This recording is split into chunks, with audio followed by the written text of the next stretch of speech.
গোপন যে সোর্সের ভিত্তিতে আমরা খবর পেয়েছি এবং এসবি থেকে আমরা একটা খবর পেয়ে আমরা রাত্র প্রায় 2টা নাগাদ আমরা একটা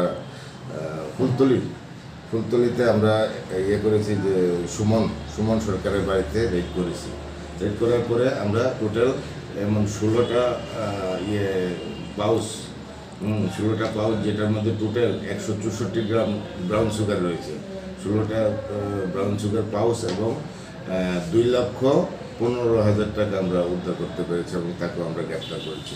তাকে আমরা কালকে কোর্টে ফরওয়ার্ড করেছিলাম এবং এখন সে রিমান্ডে আছে। বাজার মূল্য কত হবে এগুলি?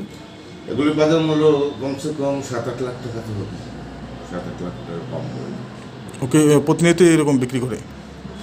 যতটুকু খবর সেটা ইনভেস্টিগেশন চলছে, তবে তার যে সিএ ভালো না, তার যে ক্যারেক্টার ড্রাগসের সঙ্গে জড়িত।